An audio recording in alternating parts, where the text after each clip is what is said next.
question that comes up when discussing the gospel and the Lord's church is, what denomination are you?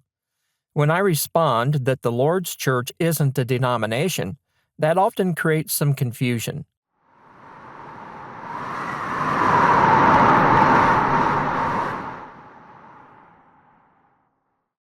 The Lord's church compared to denominations.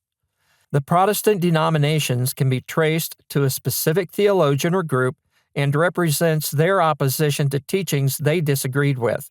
The Lord's church, on the other hand, and the intent of those involved in the Restoration movement, was to reproduce the church found in the New Testament as it was established by Christ through the apostles on the day of Pentecost. While denominational bodies may have some degree of pride in their history and heritage, the Lord's church seeks to promote the Scriptures first and foremost. Differences between what the Scriptures teach and what took place in the Protestant Reformation are clear when we consult the Bible. Isaiah and Micah both spoke of the establishment of the mountain of the Lord's house in the top of the mountains in Isaiah 2:2 and Micah 4:1.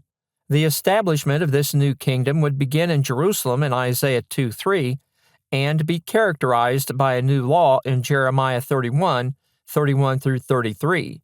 Before his departure from the world, Jesus told his disciples to tarry in Jerusalem until they received power from on high in Luke 24:49 and Acts 1:4. On the day of Pentecost, 50 days after Jesus' crucifixion, the apostles received the power of the Holy Spirit, and Peter preached the first gospel sermon. Remission of sins in the name of Christ was preached for the first time, as the church had 3,000 added on that day in Acts 2:41. Persecution arose in Acts 7 through 8, forcing disciples to leave Jerusalem. We see a congregation established in the city of Samaria as Philip carries the gospel there, preaching Jesus.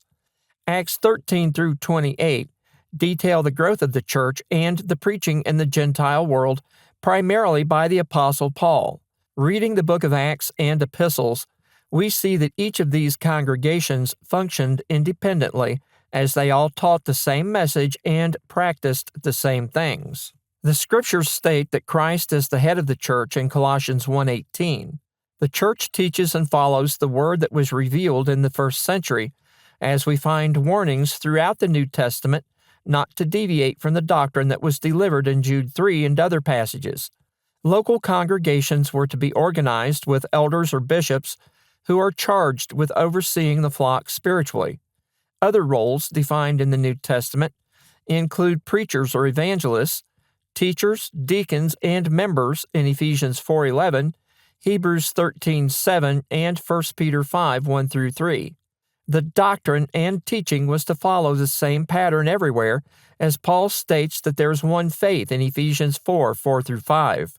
Warnings also exist in the Scriptures not to change the Word of God, which prohibits doctrinal statements or alterations by humans in Proverbs 30 and verse 6 and Revelation 22:18 through 19. We're reminded that all Scripture is inspired by God in 2 Timothy 3:16, and as such is not subject to editorial modifications that church leaders may think are necessary. Leaders of the Protestant Reformation argued in favor of their opinions about the Scriptures, while Restoration movement teachers and preachers realized that God's Word is the only standard for all things in the church, and we need to conform to scriptural teaching.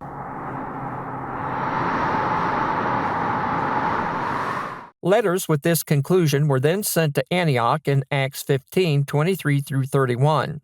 This letter didn't represent a doctrinal determination made by the consensus of the group at Jerusalem. It was a declaration of understanding of what was being revealed by God through these events.